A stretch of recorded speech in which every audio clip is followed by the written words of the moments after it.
Bring Her Back just released this weekend and is about a brother and sister that uncover a terrifying ritual at the secluded home of their new foster mother. Now, this is the new horror film from directors Michael and Danny Filippo, who directed A24's Talk to Me. And before they started directing films, they were known for their skit YouTube channel, Raka Raka, a channel that I grew up watching and till this day taught me to never start beef with somebody dressed as Ronald McDonald. God.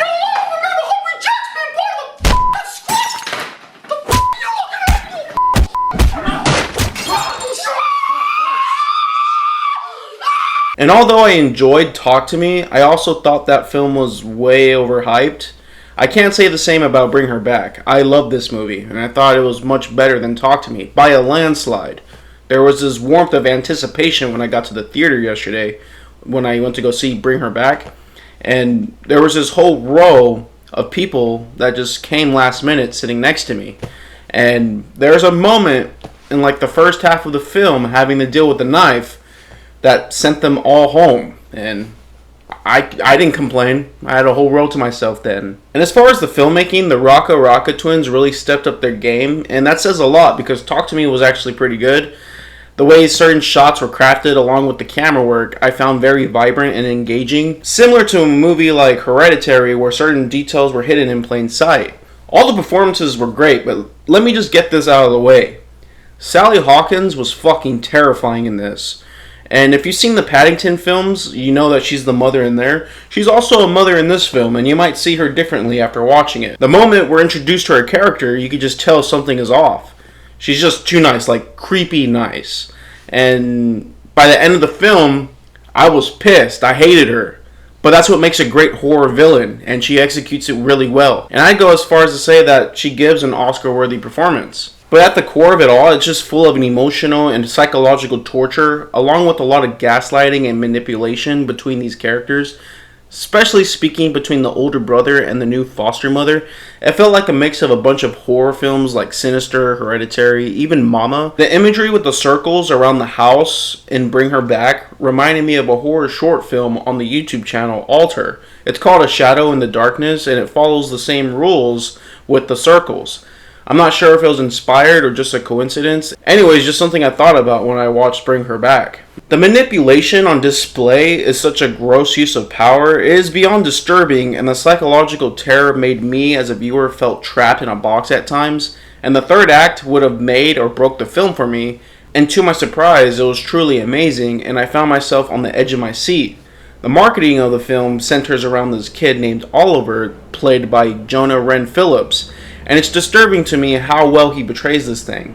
I don't know, kids are just good at being scary, I guess. There are some pretty gross and gory moments here. It might have some squirming and cringing and just looking away from the screen overall. One particular moment that has to deal with that Oliver character and a kitchen knife, which was also a very dumb moment because the person that was looking after him in that scene turns his back once he grabs that blade. There's another moment that's gross where someone's giving CPR to another person who has vomit all over their mouths. I didn't need to see that. Ew.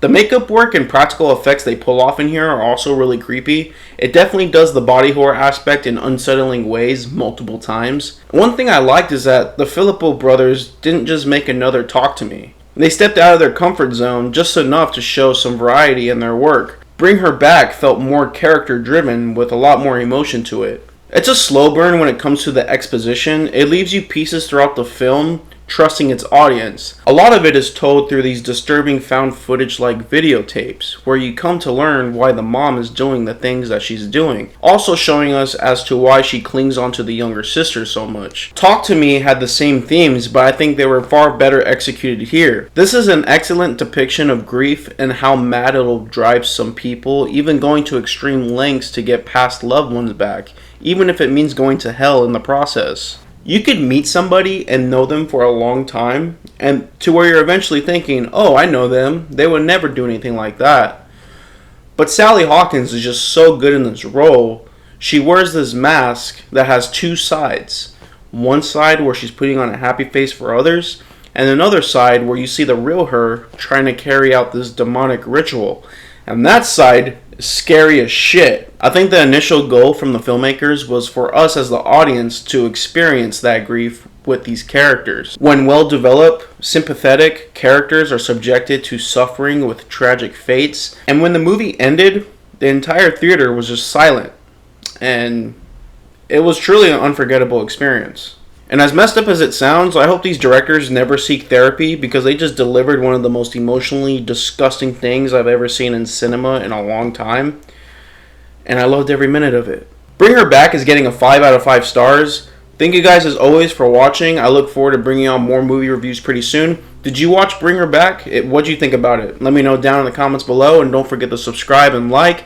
I'm Matt, and I'll see you guys in the next video.